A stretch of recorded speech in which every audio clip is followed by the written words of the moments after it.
기도하겠습니다. 하나님 아버지, 오늘도 우리 위에 십자가 달리신 주님을 바라봅니다. 주님, 저희들에게 말씀하여 주셔서 그 말씀을 따라 삶으로써 영생에까지 이를 수 있도록 저희들을 인도하여 주시옵소서. 예수님 이름으로 기도드립니다. 아멘. 오늘 말씀은 아모스서 1장입니다. 선지자 아모스의 이름의 뜻은 짐을 지는 사람이라는 뜻입니다. 사람들이 듣기 좋아하든지 좋아하지 않든지 상관하지 않고 오직 하나님의 말씀을 받은 그대로 전한다는 것은 실로 무거운 짐을 지고 먼 길을 가는 것 같이 힘든 일입니다. 그럼에도 불구하고 신실한 일꾼은 그 주인의 뜻을 따라 뒤돌아보지 않고 좌우로 한눈 팔지 않고 묵묵히 자기가 가야 할 길을 향하여 쉼없이 달려가듯이 아모스도 그렇게 하였습니다. 아모스는 이와 같은 무거운 짐을 진 선지자였습니다. 그는 아모스 7장 14절에 의하면 예루살렘에서 남쪽으로 16km쯤 떨어진 곳에 있는 드고라는 산골 마을에서 양치는 목자로 뽕나무를 재배하는 농부로 평화롭게 살고 있었습니다. 그러던 그에게 하나님의 말씀이 임하자 아모스는 이 모든 일을 뒤로하고 자기 민족 유다와 적대 관계에 있던 북이스라엘로 올라가서 하나님의 말씀을 전하였습니다. 아모스는 하나님을 떠난 북이스라엘의 패역한 백성들에게 영적 전쟁을 선포하였던 것입니다. 그러니 아모스가 진 짐이 얼마나 무거웠겠습니까?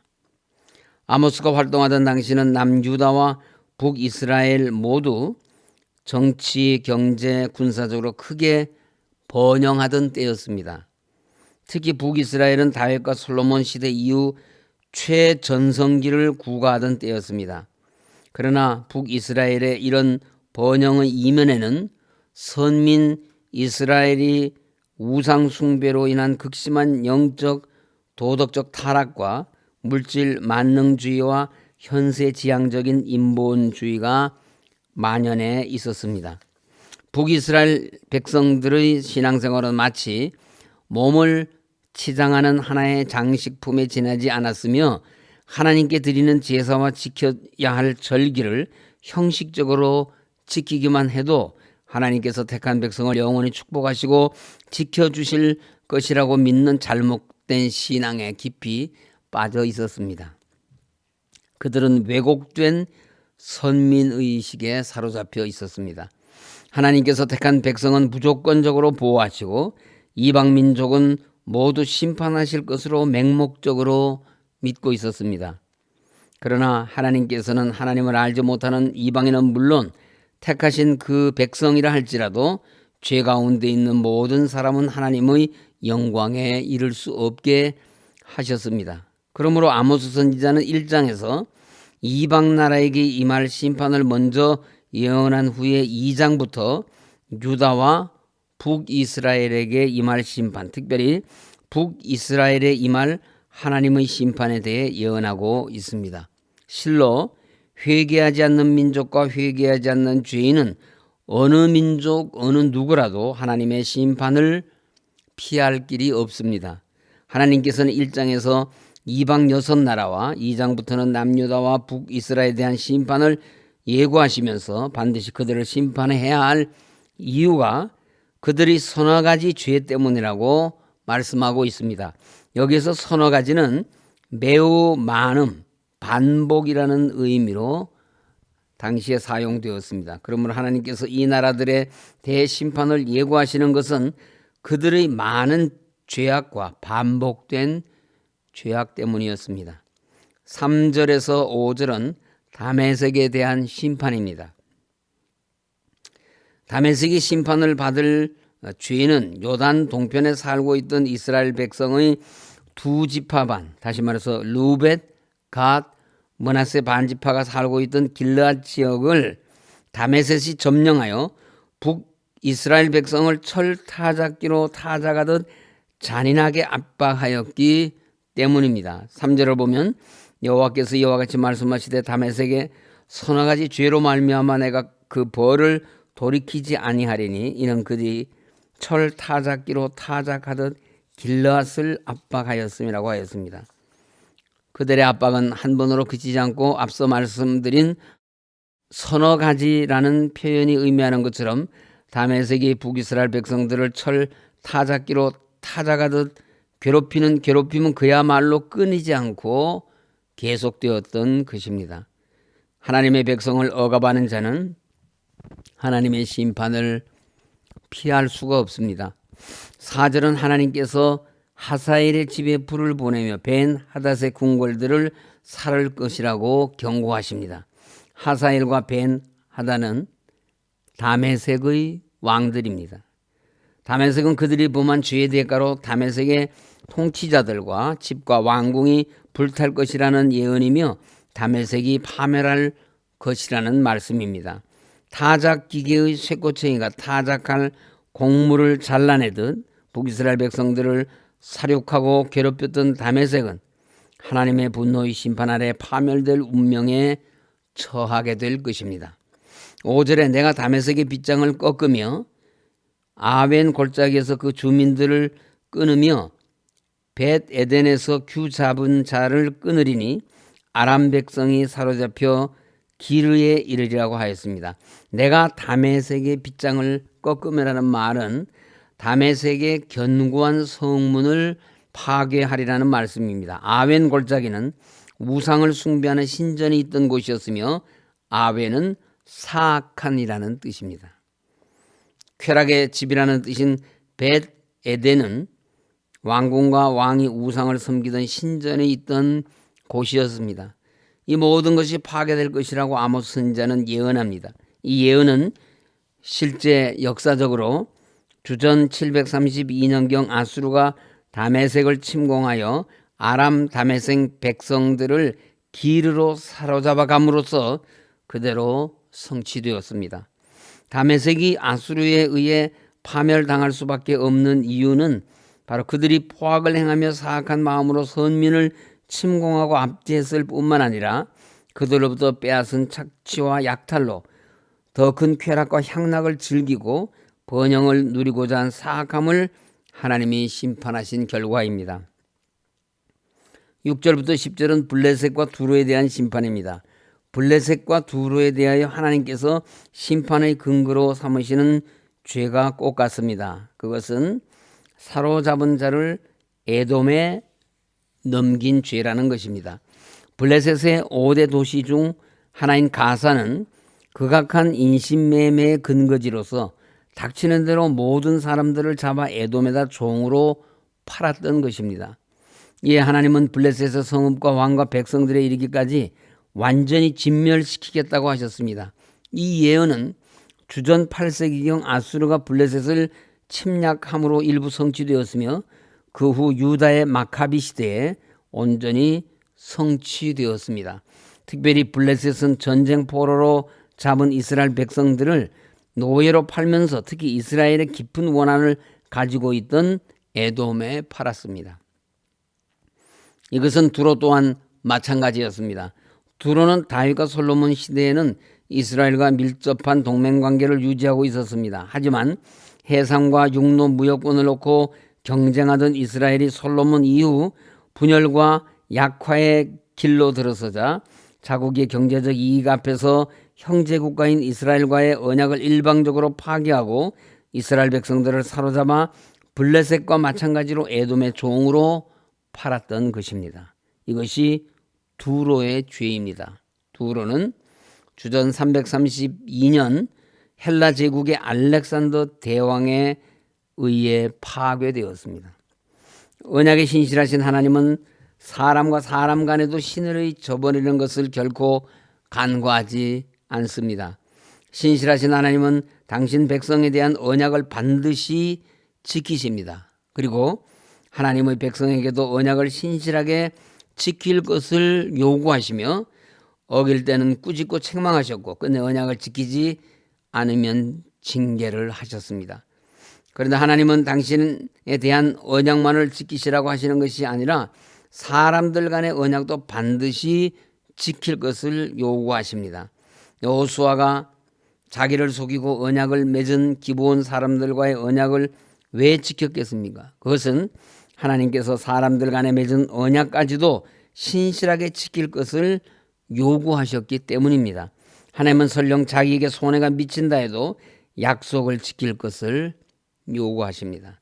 그러므로 하나님의 자녀인 우리는 사람 간의 약속도 하나님과의 약속처럼 신실하게 지켜야 합니다. 그것이 그리스도인의 인격이고 품격입니다.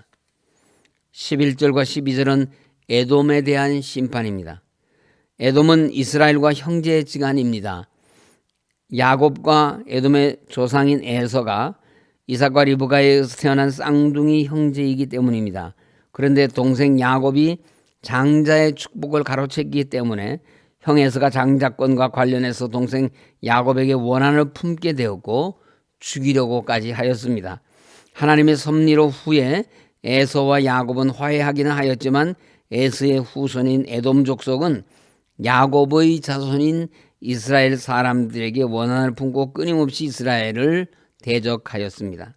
11절은 하나님께서 에돔을 심판하시는 이유가 그가 칼로 그의 형제를 쫓아가며 긍휼을 버리고 항상 맹렬히 화를 내며 분을 끝없이 품었기 때문이라고 하였습니다. 에돔이 심판을 자초한 가장 근본적인 이유는 그들이 마땅히 품었어야 할 긍휼을 버리고 품지 말아야 할 것, 멀리 해야 할 것인 분을 끝없이 품었기 때문이었습니다. 우리가 마음에 무엇을 품고 사는지를 스스로 살펴보아야 합니다. 버려야 할 것을 끝내 고집하고 간직해야 할 것을 아무렇지도 않게 내버리고 있지는 않은지 우리 자신을 헤아려 보아야 합니다.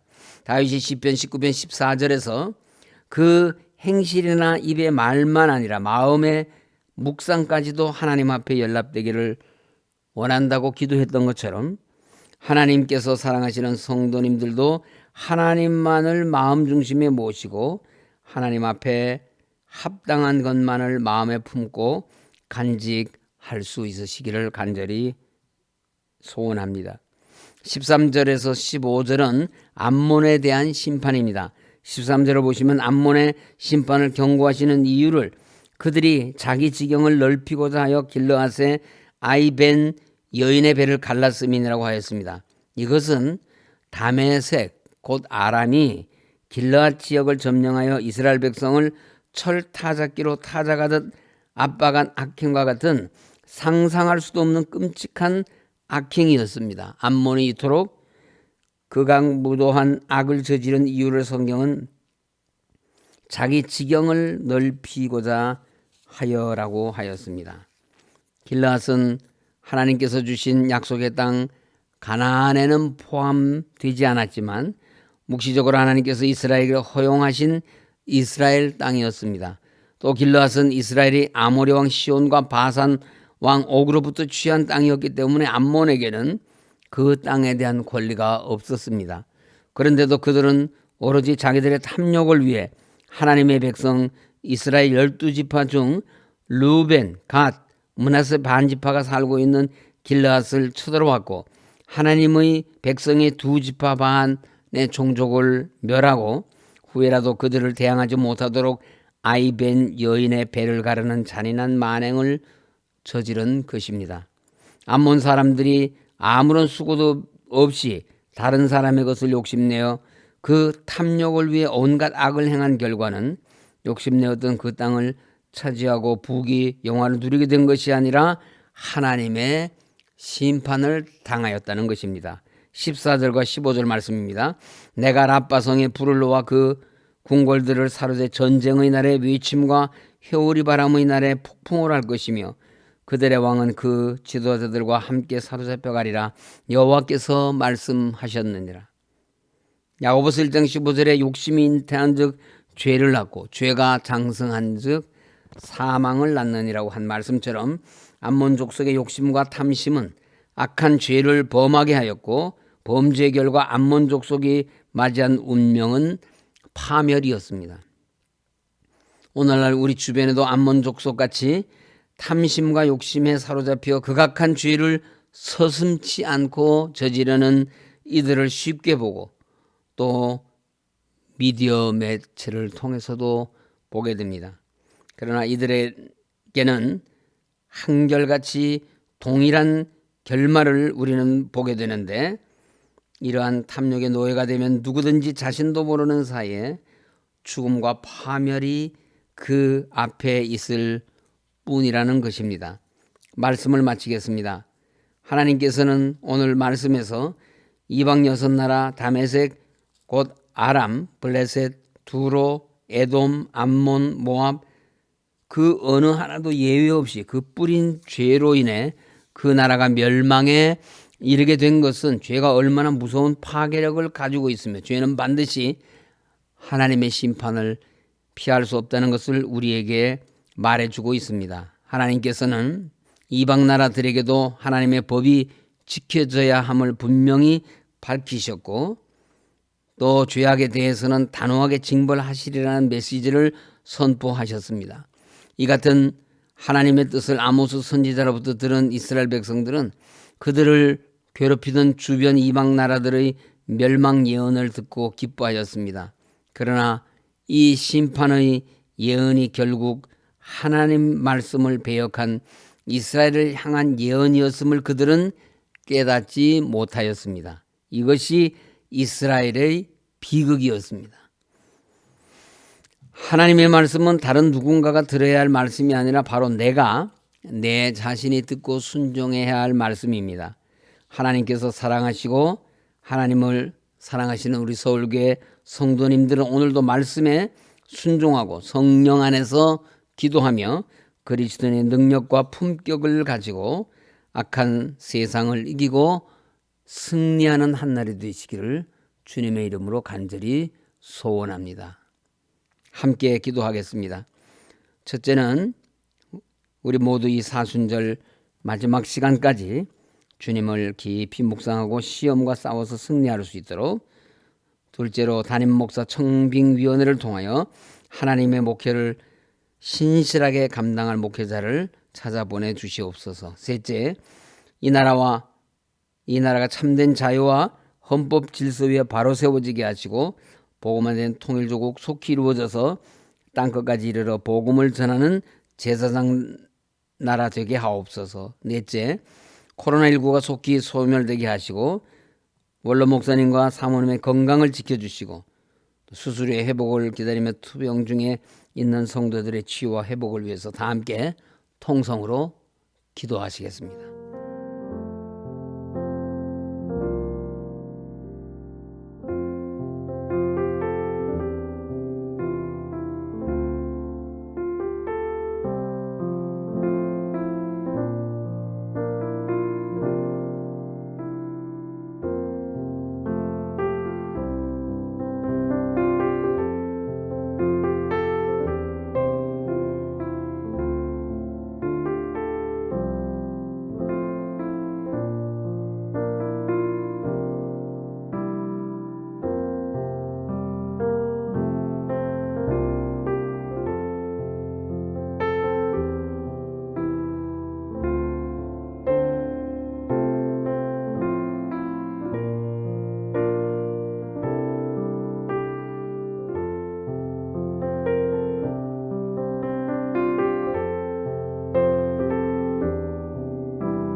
하나님 아버지, 사순절을 통하여 주님을 바라보게 하시고 주님을 본받게 하시고 주님께 순종하는 저희들이 되게 하여 주시옵소서.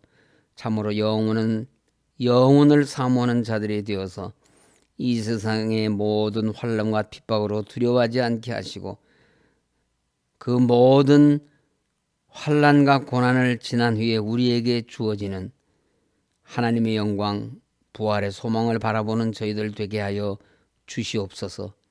담임 목사 청빙위원회 축복하여 주시고 하나님의 목회를 신실하게 감당할 목회자를 보내주시어서 온 성도들이 기쁨으로 주님을 받들어 섬기는 우리 서울교회 될 수 있도록 역사하여 주시옵소서. 나라를 위해 기도드립니다. 이 나라가 심히 흔들리는 가운데 있사오니 참된 자유와 헌법 질서 위에 바로 세워지게 하시고 나라의 지도자들이 겸손하고 선한 마음을 가지고 나라를 위해서 국민을 위해서 잘 섬기는 착한 종들이 되게 하여 주시옵소서. 복음화된 통일조국 속히 허락하여 주셔서 남과 북이 함께 세계를 향하여 복음을 들고 나아가는 거룩한 나라 될 수 있도록 인도하여 주시옵소서. 코로나19가 속히 소멸되게 하시고 감염의 공포와 생계의 어려움에 몰려있는 우리 백성들을 하나님 지켜주시옵소서. 원로 목사님, 사모님 건강을 회복시켜 주시옵소서. 수술과 투병 중에 있는 성도들 하나님 치료하여 주시고 유학 중이며 군복무 중이며 또 입시를 준비하며 취업을 준비하고 결혼을 위해 기도하고 있는 모든 분들 하나님께서 그 기도 들으시고 응답하여 주시어서 목표를 분명히 바라보고 하나님의 도우심을 구하는 저들의 기도 하나님 다 들으시고 응답하여 주시옵소서. 예수님 이름으로 기도드립니다. 아멘. 하늘에 계신 우리 아버지, 아버지의 이름을 거룩하게 하시며 아버지의 나라가 오게 하시며 아버지의 뜻이 하늘에서와 같이 땅에서도 이루어지게 하소서. 오늘 우리에게 용할 양식을 주시고 우리가 우리에게 잘못한 사람을 용서하여 준 것 같이 우리 죄를 용서하여 주시고 우리를 시험에 빠지지 않게 하시고 악에서 구하소서. 나라와 권능과 영광이 영원히 아버지의 것입니다. 아멘.